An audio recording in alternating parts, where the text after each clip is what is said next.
3월 첫 주일 예배가 오늘로 시작됐습니다. 우리 3월 한 달도 여러분들이 예배의 성공자가 되기를 주의 이름으로 축복합니다. 아멘. 여러분, 누군가를 잃어버려서 참 마음이 아팠던 또 애탔던 그런 경험이 있습니까? 그것도 다른 사람이 아니라 가족, 사랑하는 사람을 잃어버렸을 때의 그 마음은 더 아프고 힘들 것입니다. 최근 우리나라에 이슈가 되었었던 영화 국제시장이 있죠. 그 국제시장을 보게 되면 한국 전쟁 후에 참 격동의 세월을 잘 묘사를 해냈는데, 그 중에서도요, 지금으로부터 32년 전에 KBS 1방송에서 방영됐던 이산가족 찾기, 그 장면은 정말 눈물 없이는 볼 수 없는 그런 내용 중에 하나였을 것입니다. 당시 전후에 열심히만 살아왔던 사람들이 잠시 잊고 있었던 잃어버린 가족을 찾기 위해서 서울 여의도에 모여들었습니다. 1983년 6월 30일 밤 10시 15분에 시작됐던 그 첫 방송은요, 그 후에 무려 138일간 453시간 45분의 마라톤 방송으로 기네스북의 세계 최장시간 생방송 기록도 남겼던 그런 역사를 가지고 있습니다. 무려 5만 3천여 건의 이산가족의 사연이 소개됐는데, 그 중에서 자그마치 5분의 1 정도, 1만 189건의 이산가족이 상봉하는 그런 장면이 연출되었습니다. 당시 고등학생이었던 저도요, 우리 가족은 뭐 상봉된 사람은 없었지만은 그래도 우리 가족이 항상 그 방송을 보면서 함께 눈물을 흘렸던 그런 기억이 생생합니다. 영화를 보게 되면 영화 속 주인공인 덕수가 자기의 피난 때 잃어버렸던 막내 동생을 찾는 그 장면을 통해서 32년 전에 그때 봤던 그 생동감이 그대로 올라오는 것을 경험을 했습니다. 여러분, 기독교가 뭘까요? 우리가 읽고 있는, 믿고 있는 이 성경이 무엇일까요? 그것은 한마디로 말하면 하나님께서 사람을 찾는 이야기입니다. 성경 66권을 보게 되면 결국 그것은 하나님이 사람을 찾는 이야기들이에요. 사랑하는 사람, 잃어버린 가족을 찾아 나선 하나님의 애달픈 이야기가 바로 성경이고 우리가 믿는 기독교라고 하는 거예요. 이제 하나님의 이산가족 찾기 생방송은 오늘부터 5주간 이어질 것입니다. 우리 아이들 말처럼 본방사수하시고, 무슨 말인지 알죠? 본방사수하시고 꼭 찾을 수 있도록 함께 기도하며 이 시간에 참여하는 여러분 되기를 부탁을 드립니다. 아멘. 오늘 주님이 간절히 찾으시는 첫 번째 사람은 누굴까? 그는 오늘 제목에도 밝힌 것과 같이 다름 아닌 예배자입니다. 누구라고요? 예배자. 우리 주님이 첫 번째로 간절하게 찾으시는 그 한 사람이 누구냐? 예배자입니다. 그럼 예배자가 누굴까요? 누가 예배자입니까? 그것을 알기 위해서 우리는 먼저 예배가 무엇인지를 먼저 알아야 됩니다. 성경에서 예배 혹은 제사라는 말, 그런 이야기, 그런 사건이 처음 등장한 것은 창세기 4장에서입니다. 창세기 4장에서 아담과 하와의 아들들이었던 가인과 아벨이 제사를 드리는 이야기가 처음 등장을 합니다. 창세기 4장은 이미 아담과 하와가 죄를 범해서 에덴으로부터 쫓겨난 이유입니다. 그 말은 예배는 에덴에서가 아니라 에덴 밖에서 시작됐다는 겁니다. 왜 그럴까요? 왜 에덴에는 예배가 없었을까요? 엄밀히 말하면 에덴에는 예배가 없었던 것이 아니라 에덴에서의 삶 자체가 예배였던 것입니다. 왜? 예배가 무엇이기에? 예배는 하나님을 만나는 것이거든요. 예배는 하나님과 함께하는 것이고요. 예배는 하나님과 연결되는 게 예배입니다. 그러니까 에덴에는 그런 예배 행위가 필요 없었어요. 에덴에서의 삶 자체가 하나님과 함께하고 하나님을 만나는 것이고 하나님으로부터 연결되어 있는 거였어요. 그러나 죄로 인해서 그 에덴에 추방당하고 나서부터 인간들은 예배라는 것을 통해 하나님을 만나야 됐고 연결되어 됐다는 거예요. 인간은 하나님의 형상, 하나님의 영으로 지어졌습니다. 그 그 말은 하나님의 영을 통해서만이 살아갈 수 있는 존재로 되어졌다는 거예요. 그런 인간이 하나님으로부터 멀어진다면 그 결과는 죽음일 수밖에 없는 거예요. 그래서 인간은 하나님과 멀어지면서 죽어가는 것이고 죽은 것입니다. 그런 인간들을 살리기 위해서 하나님은 인간들을 만나시는 거예요. 만나기를 원하시는 겁니다. 인간은 그런 의미에서 하나님을 만나야만 되는 겁니다. 하나님께로 돌아가야 되는 겁니다. 다시 하나님으로부터 생명을 공급받아야 됩니다. 그 하나님으로부터의 생명을 공급받는 것, 그게 바로 예배라고 하는 것입니다. 우리나라의 군인, 공군의 주력 전투기가 KF-16이라는 전투기입니다. 얼마 전에 TV를 언뜻 보니까 이 KF-16 전투기를 저 미국의 북방에 있는 그 알래스카에 훈련하기 위해서 그 알래스카로 가는 그 여정에 대한 다큐멘터리식의 그게 특집으로 나와 있더라고요. 그것을 본 적이 있는데 우리나라에서 출발해서 태평양을 건너 알래스카까지 쉬지 않고 중단 없이 논스톱으로 전투기를 몰고 가는 장면이 나옵니다. 처음 시도했던 거예요. 이때 가장 극적인 것이 뭐냐? 공중급유입니다. 비행기가 날아가기 위해서는 연료가 필요한데 그 연료를 공중에서 주유를 해주는 거예요. 왜냐하면 제트기에다가 실는 그 양망으로는 그 먼 길을 갈 수가 없거든요. 그러니까 중간에 주유를 해야 돼요. 근데 내렸다가 올라갔다 하는 게 아니라 계속 가고, 그러기 위해서 큰 급유기가 따라가면서 그때마다가 급유를 해주는 거예요. 상상해 보세요. 멈춰 있는 것도 아니에요. 빠른 속도로 하늘에서, 그것도 3차원 공간에서 날아가고 있는 두 대의 비행기가 똑같은 속도, 똑같은 방향을 유지하면서 그 짧은 주유봉을, 그 짧은 적은 주유구를 맞추는 것, 이건 환상이더라고요. 그걸 맞춰서 주유를 하는 그것은 정말 그 장면의 압권이었었습니다. 그런데 만약 급유가 되어지지 않는다면, 급유를 받을 수가 없다면 어딘가에 내려서 다시 급유를 해야 될 텐데, 망망대 태평양에서 그런 곳이 없다면 기름이 떨어지면 곧바로 그 비행기는 바로 바다에 추락해 버릴 거라고 하는 거죠. 마찬가지입니다. 예배가 바로 이와 같은 겁니다. 하나님으로부터 생명의 공급을 받는 것이 바로 예배라고 하는 겁니다.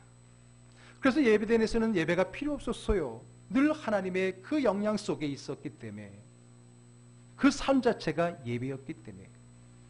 그러나 문제는 생명의 근원지인 에덴을 떠났기 때문에 사람들에게는 생명의 공급이 필요한 것이고, 그것이 바로 예배를 통해 우리에게 주어지는 것입니다. 여러분, 예배는 누구를 위해 드리는 게 아니에요. 죄송하지만 예배는 하나님을 위해 드리는 게 아닙니다.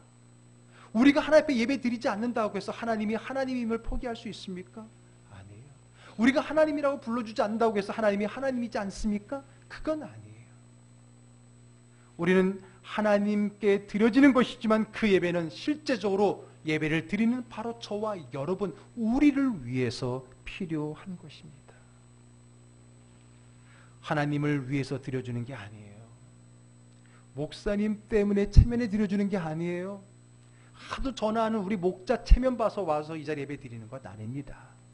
그것은 망망대회 같은 더 이상의 기름이 없이는 추락해 빠질 수밖에 없는 그 각박한 위기의 삶 속에 하나님으로부터 은혜와 하나님으로부터 생명을 공급받기 위한 처절한 우리의 삶의 내용이 바로 이 예배에 있는 것입니다. 누구를 위해 드려져요? 아니에요. 나를 위해서. 자신의 생명을 위해서 드리는 것, 그게 바로 예배라고 하는 겁니다. 그러나 많은 사람들은 그것도 모른 채, 저 망망대해에 추락하는 것도 모른 채 예배와 멀어지고 하나님과 멀어지고 있다는 겁니다. 혼자 멋지게 날고 싶다고 그 비행기를 떠나 마음껏 비행하고 있는 그 비행기의 말로는 어떻겠습니까? 그런 그들을 하나님은 찾아 나선 것이에요. 이것이 성경의 전체의 중심 주제라고 하는 겁니다. 이제 곧 망망대해에 추락해서 연료가 없어 추락해 죽을 그 영혼들을 찾아 나선 그 하나님, 그 예배자 한 사람을 찾아 나선 그 하나님의 이야기, 그게 바로 성경이고 우리가 믿는 기독교라고 하는 겁니다. 창세기 4장에서 참 예배자인 아벨이 죽었습니다. 그래서 인간에게 예배의 위기가 찾아왔어요. 가인은 예배를 버렸거든요. 그래서 하나님은 다시 아담과 하와에게, 부부에게 셋이라고 하는 아들을 주셔서 끊어졌던 예배를 회복하십니다. 창세기 4장 26절 말씀 읽어볼까요? 셋도 아들을 낳고 그의 이름을 에노스라 하였으며 그때의 사람들이 비로소 여호와의 이름을 불렀더라. 아멘. 여호와의 이름을 불렀다는 것은 바로 예배를 드렸다라고 하는 또 다른 표현인 겁니다. 예배자인 아벨이 죽으면서 예배자의 그것이 끊어졌던 그 순간 하나님은 다시 셋이라고 하는 아들을 주어서 인간 세계에 예배자의 그 길이 다시 이어지도록 하나님이 회복해 주셨다는 거예요. 그런데 또 문제가 생겼습니다. 예배자의 가문을 잘 지켜나가야 될 셋의 자손들이 비예배자의 가문이었던 가인의 자손과 섞이기 시작합니다. 그게 바로 성경에서 말하는 하나님의 아들들과 사람의 딸들이 혼인을 했다는 그 이야기입니다. 그러면서 이 땅에 예배가 사라지기 시작합니다. 예배의 위기가 찾아옵니다. 예배가 없어지면서 점점 사람들은 또 다른 추락과 죽음으로 치닫게 되어졌던 겁니다. 그 결과 어떤 일이 일어납니까? 창세기 6장 5절의 말씀이 있습니다. 여호와께서 사람의 죄악이 세상에 가득함과 그의 마음으로 생각하는 모든 계획이 항상 악할 뿐임을 보시고, 그 결과 예배가 사라지고 예배가 멀어지는 그 결과 사람의 생각하는 모든 것이 악해지고 그 결과 그들은 멸망의 길로 갈 수밖에 없었다는 거예요. 또 다른 추락의 위기를 맞게 됩니다. 이때 하나님께서 급하게 또 찾으십니다. 누구를요? 예배자를 찾으십니다. 그때 하나님의 눈에 발견된 예배자가 누구였습니까? 노아였습니다. 6장 9절의 말씀입니다. 노아는 의인이요 당대의 완전한 자라 그는 하나님과 동행하였으며. 네, 하나님과 동행했다. 의인이다. 완전한 자다. 이게 바로 다 예배라고 하는, 예배를 드리는 자라고 하는 또 다른 표현입니다. 하나님은 바로 그 예배자 노아를 통해서 홍수의 이 멸망에 온 인류가 멸망될 수 있는 그 위기에 결국은 하나님은 다시금 이 세상을 이어갈 수 있는 그 구원의 도구로 사용하셨던 것입니다. 그러나 다시 노아 이후의 아들들에게서 죄가 감지되기 시작하더니 결국 창세기 11장으로 가서는요, 하나님을 넘어서려는 인간의 교만까지 등장하게 됩니다. 창세기 11장 4절의 말씀입니다. 또 말하되 자 성읍과 탑을 건설하여 그 탑 꼭대기를 하늘에 닿게 하여 우리 이름을 내고 온 지면에 흩어짐을 면하자 하였더니. 아멘. 옆 사람이 자고 이제 내버려 두는 것은 그건 악한 겁니다. 생명을 살려야 됩니다. 지금 추락하고 있어요. 나만 구비했다고 그냥 지나가면 안 됩니다. 여러분, 하나님의 이름을 불러야 될, 예배자로 살아야 될 그 인간들이 하나님의 이름이 아니라 자신들의 이름을 내기 위해서 똘똘 뭉치는 악을 범하게 됩니다. 급기야 하나님은 걷잡을 수 없는 인간들을 온 세상으로 흩어버리시잖아요. 그리고 이 모든 것을 끝나셨습니까? 아니에요. 그렇게 끝났더라면 성경책도 없고 오늘 우리도 없고 아무것도 없었을 것입니다. 그러나 그런 위기 때마다 하나님은 또 한 사람을 찾으십니다. 누구요? 예배자를 찾으십니다. 이번에는 자기만이 아니라 가문을 넘어 민족 대대로 예배를 이어갈 한 사람을 찾으셨던 겁니다. 그가 바로 오늘 본문의 주인공인 아브라함입니다. 아직 아브라함이라고 계명되기 전인 아브라함이지요.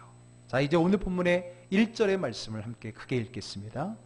여호와께서 아브라함에게 이르시되 너는 너의 고향과 친척과 아버지의 집을 떠나 내가 내게 보여줄 땅으로 가라. 아멘. 하나님은 예배자로서 아브라함을 부르셨습니다. 그리고 그를 통해서 예배자의 가문을 이어가기를 원하셨던 거예요. 그 다음 절 2절 볼까요? 내가 너로 큰 민족을 이루고 내게 복을 주어 내 이름을 창대하게 하리니 너는 복이 될지라. 아멘.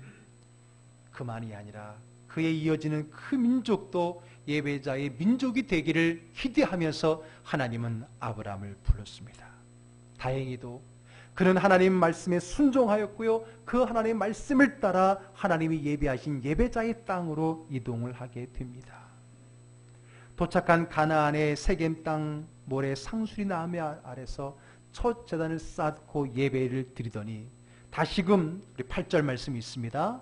거기서 베델 동쪽 산으로 옮겨 장막을 치니 서쪽은 베델이요 동쪽은 아이라. 그가 그곳에서 여호와께 제단을 쌓고 여호와의 이름을 부르더니 어떻게 했다고요?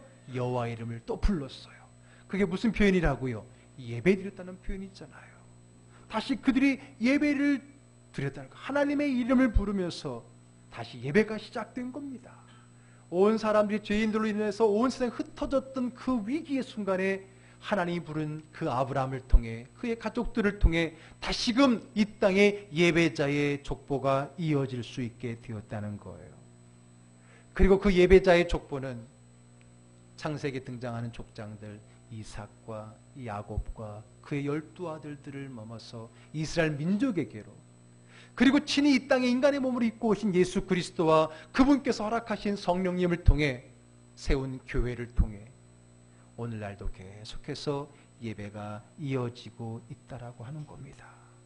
그런 주님은 지금 이 순간에도 또 다른 한 사람 예배자를 찾고 계시는 겁니다. 요한복음 4장 23절 사마리아 여인을 전도하는 장면에 아주 거기에 합당한 말씀이 나옵니다.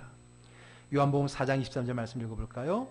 아버지께 참되게 예배하는 자들은 영과 진리로 예배할 때가 오나니 곧 이때라. 아버지께서는 자기에게 이렇게 예배하는 자들을 찾으시느니라. 아멘. 이렇게 예배하는 자들을 찾으신다는 거예요. 하나님의 관심은 늘 예배자에게 있는 겁니다. 왜요? 그 예배를 통해야만이 우리가 살아갈 수 있기 때문에. 하나님은 당신이 사랑하는 당신의 형상을 닮은 우리들이 하나님의 생명을 가지고 이 땅에 생명 있게 살아가기를 원하시는 거예요. 그래서 그 생명을 얻을 수 있는 유일한 통로, 그 예배, 그 예배의 자리에 찾으시는 겁니다. 그 예배자를 하나님이 찾으시는 거예요. 요한복음의 말씀처럼 하나님이 찾으시는 그 예배자, 참되게 예배하는 자들, 영과 진리로 예배하는 자들, 바로 이렇게 예배하는 자들을 찾으시느니라 그랬습니다. 그러면 주님이 간절히 찾으시는 그 예배자는 누구일까요? 누구를 이야기하는 걸까요? 어떻게 예배하는 자가 이렇게 예배하는 자, 하나님이 찾는 예배자일까요? 우리가 어떻게 예배를 드림으로써 하나님이 찾는 예배자가 될 수 있을까요? 첫째는요, 자기의 하나님 없는 삶으로부터 떠나가야 됩니다. 자, 다시 한번 오늘 본문의 첫 번째 절 1절 말씀 같이 읽어보겠습니다. 여호와께서 아브라함에게 이르시되 너는 너의 고향과 친척과 아버지의 집을 떠나 내가 내게 보여줄 땅으로 가라. 아멘.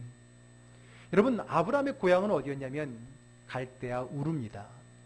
걸프만 그 바로 위쪽에 있는 이라크 땅입니다. 그곳에서 그의 아버지는 어떤 연유에서인지 하란으로 갑니다. 지금의 시리아 쪽으로 갔습니다. 그곳에서 그의 아버지 데라는 죽게 되고요. 이제 아브라함은 하나님의 부름을 따라서 하나님이 약속한 지시한 가나안 땅으로 이동을 하게 되는 거죠. 어쨌든 아브라함은요, 자기의 고향 갈대아 우르를 떠납니다. 그리고 그의 친척과 아버지의 집은 하나님을 떠나 흩어진 샘족이었어요. 그들에도 떠나는 거예요. 그의 아버지 데라는 우상을 만드는 사람이었습니다. 그가 하나님이 찾으시는 예배자, 그가 하나님이 찾고 계획하신 예배자의 가문을 만들기 위해서 그가 먼저 해야 될 것은 무엇이었느냐? 자기의 고향 친척 아버지 집을 떠나는 겁니다. 그럼 그 무엇을 얘기하는 걸까요? 여러분, 집 가출하라는 얘기예요? 이사가라는 얘기예요? 부모님 버리라는 얘기예요? 아닙니다. 그 말은 곧 하나님 없었던 나의 삶을 버리라는 겁니다. 하나님 없이 살아왔던 나의 삶에서 떠나 나오라고 하는 겁니다. 그것이 하나님이 찾는 첫 번째 예배자의 자세인 것입니다. 우리는 하나님 없는 삶을 버리지 않고 살면서 진정한 예배자로 살 수가 없는 겁니다. 하나님 없는 삶, 하나님이 없었으면 하는 삶으로부터 과감하게 떠나야 됩니다. 흔히 말하죠. 양다리 걸치는 신앙생활이라고요.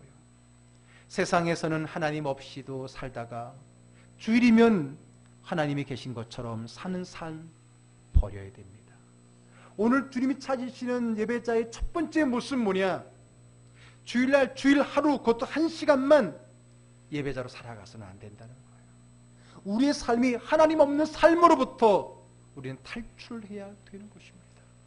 아브라함이 고향을 떠나왔던 것처럼 이스라엘 민족이 애굽을 떠나 출애굽했던 것처럼 우리는 나의 삶에 하나님 없는 삶으로부터 우리는 출애굽해야 되고 떠나가야 되는 것입니다. 오직 주중에는 하나님 없이도 살 수 있는 넌 크리스천으로 살아가다가 오직 주일에 1시간만 크리스천으로 살아갔던 우리의 잘못된 신앙의 습관도 버려야 된다는 겁니다. 하나님이 찾으시는 진정한 예배자는 꼬박꼬박 주일날 나오는 사람을 뛰어넘어서 우리의 삶에 하나님 없는 삶을 새롭게 바꿔나가는, 하나님 없는 삶으로부터 탈출해내는 그런 삶을 살아가야 되는 겁니다. 묻겠습니다. 여러분들은 하나님 없이 살 수 있습니까? 물론 예배 시간에 물어보면 아니라고 말할 사람 별로 없을 겁니다. 맞다고 말할 사람 별로 없을 거예요. 그러나 한번 여러분 스스로 돌아보십시오. 하나님 없이는 못 산다라고 말했지만은 하나님 없이 살았던 적이 있어요, 없어요? 있잖아요. 심지어는 이 시간에는 하나님이 좀 없었으면, 좀 피해 주셨으면 하는 시간도 있었잖아요. 그런 삶으로부터 떠나가야 되는 겁니다. 하나님이 이 자리에 함께 할 수 없는 자리라면 우리는 그 자리를 과감하게 떠나가야 되는 겁니다. 그것이 내가 하나님 앞에 예배자로 서는 것이고 하나님이 찾는 예배자가 되는 것입니다. 그러면 하나님 없는 자기의 삶의 바운드에서 벗어나고 하나님 없는 자기의 삶을 하나님이 필요한, 하나님이 함께하는 삶으로 바꾸는 것이 하나님이 찾으시는 첫 번째 예배자라고 한다면 하나님은 그런 예배자에게 어떤 은혜를 베푸실까요? 오늘 너무나 감사한 것은 오늘 본문 속에는 하나님은 이런 예배자를 찾으신다는 것으로만 말하지 않고 그런 자들에게 주실 하나님의 은혜도 함께 담고 있다는 게 얼마나 큰 은혜인지 모릅니다. 두 번째 절 2절 말씀 같이 읽어봅니다. 내가 너로 큰 민족을 이루고 내게 복을 주어 내 이름을 창대하게 하리니 너는 복이 될지라. 아멘. 이렇게 하나님 없는 삶에서 하나님이 있는, 하나님이 함께하는 예배자의 삶으로 바꾼다면 하나님은 그들의 이름을 높여줄 것이며 그들을 복의 근원자가 되게 해주시겠다 했습니다. 그렇게도 우리가 찾고 메말랐고 그렇게도 원했던 그 모든 것들이 예배자에게 주어주시는 하나님의 은혜라고 하는 겁니다.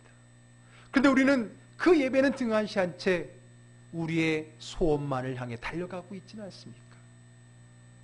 그러나 우리가 하나님이 원하시는 삶의 예배자로 서지 않는 한 결코 우리의 소원은 우리에게 이루어질 수 없습니다. 이루어지지도 않습니다. 이루어져도 안 됩니다. 여러분들의 삶이 오직 하나님이 함께하는 예배자의 삶이 될 수 있기를 주의 이름으로 축복합니다.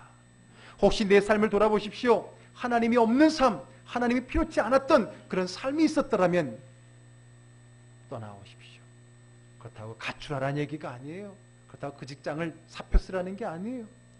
그곳에 하나님의 임재를 간구하시고 하나님이 함께하는 삶으로 여러분의 삶을 바꾸어 나아가라고 하는 겁니다. 두 번째, 무엇이 이렇게 예배하는 자, 하나님이 찾는 예배자인가? 첫 번째는 하나님이 아닌 삶으로부터 떠나는 거라 그랬습니다. 두 번째는요, 5절 말씀 읽어보겠습니다. 아브라함이 그의 아내 사레와 조카 롯과 하란에서 모은 모든 소유와 얻은 사람들을 이끌고 가나안 땅으로 가려고 떠나서 마침내 가나안 땅에 들어갔더라. 아멘. 이건 뭘 얘기하는 걸까요? 오늘 5절이 우리에게 말하는 예배자의 두 번째 모습은 뭘까요? 그거는요, 혼자 가지 말라는 겁니다. 함께 가라는 거예요. 어디로요? 예배의 자리에. 예배 자리에 혼자 가지 말라는 거예요. 함께 가라고 하는 겁니다. 아브라함은 하나님께 예배자로 부름받았습니다. 혼자 가지 않았습니다. 가족들에게 나 하나님 앞에 예배드리고 올게 하고 그러지 않았어요. 자기의 가족들과 심지어는 조카인 롯과 그리고 거기에 보게 되면 그가 모은 모든 소유와 얻은 사람들까지 데리고 예배자의 자리에 갔다라고 하는 겁니다. 이게 참 중요한 거예요. 우리가 이것을 놓쳐서는 안 됩니다. 예배에 혼자 오지 마세요. 가족과 함께 와야 됩니다. 가족과 함께 와야 돼요. 뿐만 아니라 나의 관심과 나의 생각과 나의 마음과 그리고 내가 가지고 있는 내 소유와 함께 오라는 거예요. 아브라함은 잠시 가족과 소유를 놔두고 출장 온 게 아니었어요. 고대 사회에서 고향을 떠난다는 것은 죽는 것과 같았을 그때에 과감하게 고향을 버리고 친척을 버리고 아버지 집을 버리고 그의 가족과 자기 모든 소유를 다 이끌고 예배의 자리에 갔던 아브라함을 우리는 본받아야 되는 겁니다. 왜 그러면 우리는 혼자 오지 말고 같이 와야 될까요? 함께 와야 될까요? 그래야 내 마음이 오는 것이고 내 삶이 오는 것이기 때문에 그래요.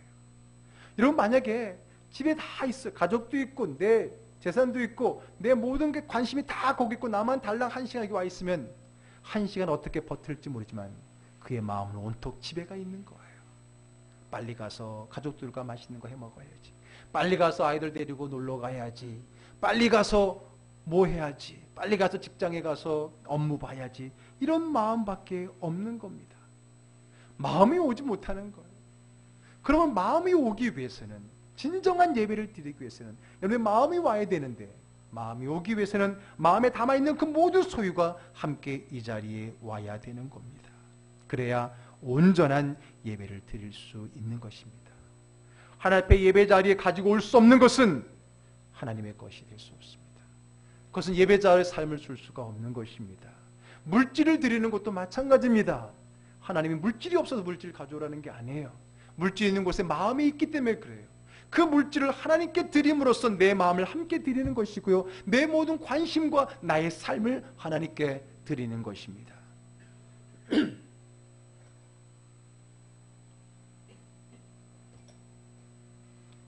바라고 원하기는 여러분 혼자만이 아니라 가족과 함께 못 오는 분들 안타까운 마음으로 기도하시길 바라고, 머지않아 온 가족이 나와 함께 옆에서 함께 예배드리기를 사모하고 기도할 수 있기를 주의 이름으로 축복합니다. 사람만 아닙니다. 여러분들의 관심과 여러분들이 가진 소유와, 아브라함은 자기의 모든 소유를 다 들고 하나님 앞에 예배자의 자리에 왔다는 것을 꼭 기억하십시오. 그럴 때 여러분들의 마음이 이 예배자의 자리에 있게 되어지는 것입니다. 그럴 때 어떤 일이 났습니까? 하나님은 그런 그들에게 어떤 복을 주셨습니까? 7절의 말씀 읽겠습니다. 여호와께서 아브라함에게 나타나 이르시되 내가 이 땅을 내 자손에게 주리라 하신지라. 아멘. 이 땅을 누구에게 준다 그랬어요? 자손에게. 자손을 함께 데리고 왔더니 그 자손들에게도 하나님이 복을 주신다는 거예요. 그 말은 뭡니까? 내가 하나님께 이끌고 와서 예배드리는 그들이 함께 복을 누릴 수 있다는 거예요. 복이 나에게로 끝나지 않고 가족과 자손에게로 이어진다는 겁니다. 즉 내가 함께 온 것들에게 임하는 거예요. 가족과 마음과 물질 가운데. 그 말은 거꾸로 말하면 하나님 앞에 함께 오지 못한 것에 하나님의 복이 임할 수 없다는 겁니다. 그것이 가족이든 그것이 물질이든 그것이 마음이든 그것이 여러분들의 비전이든 모두가 함께 하나님 앞에 나와 예배 드릴 때에 하나님의 은혜의 복을 누리게 되는 겁니다. 절대 빼먹고 오지 마십시오. 절대 놓고 오지 마십시오. 다 가지고 오십시오. 나의 모든 것이 다 예배자가 될 때 복으로 바뀌는 줄로 믿으시기를 바랍니다. 세 번째, 하나님이 찾으시는 예배자는 어떤 예배자입니까? 어떻게 하는 것이 이렇게 예배하는 것입니까? 첫 번째는 내 삶을 하나님이 함께하는 삶으로 바꿔야 된다고 했어요. 두 번째는 혼자 오지 않고 모든 가족과 모든 관심과 모든 소유와 함께 예배에 참여하라고 했습니다. 마지막 세 번째는요, 8절을 통해 듣겠습니다. 읽습니다. 거기서 베델 동쪽 산으로 옮겨 장막을 치니 서쪽은 베델이요 동쪽은 아이라. 그가 그곳에서 여호와께 제단을 쌓고 여호와의 이름을 부르더니. 아멘.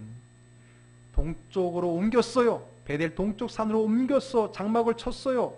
그러나서 또 뭐 했습니까? 그가 그곳에서 여호와께 제단을 쌓고 여호와 이름을 불렀다 그랬어요. 그는 와서 한 번 예배 드리고 끝난 것이 아니라 옮길 때마다 예배를 드렸어요. 세 번째 내용은 뭐냐? 예배를 우선시하는 거예요. 예배를 우선시하는 겁니다. 가는 곳마다 예배를 드리는 겁니다. 무슨 일을 하든 하나님 앞에 예배 드리며 시작하는 예배를 우선시하는 자, 그게 오늘 하나님이 찾으시는 예배자임을 믿으시기를 바랍니다. 여러분들 무엇을 먼저 합니까? 염려를 먼저 합니까? 걱정을 먼저 합니까? 사람의 방법을 먼저 썼습니까? 경험을 들춰봅니까? 누군가에게 부탁을 먼저 합니까? 아니면 그저 그 자리에서 그것을 즐기기만 합니까? 진정한 하나님이 찾으시는 예배자는 예배를 우선시하는 사람입니다. 무엇을 하든 어디를 가든 제일 먼저 하나님께 예배드린 자임을 믿으시길 바랍니다. 그러한 사람이 오늘 주님이 찾으시는 예배자라 그랬습니다. 옮기는 곳마다 예배 처소로 바꾸십시오. 가정에 가면 가정 예배 처소가 되길 바라고, 일터에 가면 여러분들 일터가 예배 처소가 되길 바라고, 누구를 만나면 그 자리가 또 다른 예배 처소가 되어야 되는 거예요. 이것이 이렇게 예배하는 자요 하나님이 찾으시는 예배자의 삶입니다. 그러한 그들에게 하나님은 어떤 복을 주실까요? 잠언 8장 17절의 말씀을 읽어보겠습니다. 나를 사랑하는 자들이 나의 사랑을 입으며 나를 간절히 찾는 자가 나를 만날 것이니라. 아멘. 내가 구하면 얻고 찾으면 찾을 수 있는 그 비결이 뭐냐? 바로 예배자에게 주시는 이라는 거예요. 오늘 제목은 주님이 찾으시는 한 사람 예배자입니다. 주님이 찾으시는 예배자로 선택되고 찾아진 사람이 되면 반대로 내가 찾을 때마다 하나님이 만나주십니다. 오늘 말씀은 하나님이 찾는 것으로 시작했지만 오늘 말씀의 끝은 우리가 찾을 때마다 하나님이 만나주는 복된 삶으로 끝나게 되는 겁니다. 하나님이 우리를 찾으실 때에 발견되는 사람, 나타나는 사람, 그 사람은 평생에 그가 하나님을 찾을 때마다 하나님 외면하지 아니하시고 얼굴 돌리지 아니하시고 만나주시고 찾아와 주시고 함께 주시는 줄로 믿으시기를 바랍니다. 이런 예배자의 자세가 되어 있지 않으면 그저 내가 필요할 때마다 부르는데 왜 하나님 나타나지 않냐고 그런 엉뚱한 이야기를 하는 거예요. 오늘 하나님은 이 시간도 하나님은 찾고 계십니다. 간절히 찾고 계십니다. 누구를요? 예배자를요. 주를 위한 이곳에 예배하는 자들 중에 그가 찾는 이 없어 주님께서 슬퍼하시네. 복음성가의 가사인데요. 너무나 우리는 어떤 마음으로 여러분 이 찬양을 했는지 모르지만 이것은 정말 가슴이 찢어지는 가사입니다. 주를 위한 이곳에 예배하는 자들 중에서 하나님이 찾는 이가 없대요. 참된 예배자가 없다는 거예요. 자기의 그저 하나의 유익을 위해서 자기의 목적을 위해서만 앉아있는 사람들 뿐이지 자기의 삶을 온전히 드리지 못하고 자기의 소유를 온전히 하나님의 예배로 드리지 못하고 자기만 하나 앉아있고 예배를 우선시하지 않는 그들이 앉아있는 예배 자리에 하나님이 찾는 이가 없어 하나님이 슬퍼하신답니다. 주님이 찾으시는 그 한 사람, 그 예배자, 내가 그 사람 되기를 간절히 주께 예배하네. 오늘 이 예배가 그 예배 되기를 주의 이름으로 축복합니다. 한번 이 찬양, 한번 오늘 말씀을 생각하면서 한번 찬양해 보겠습니다.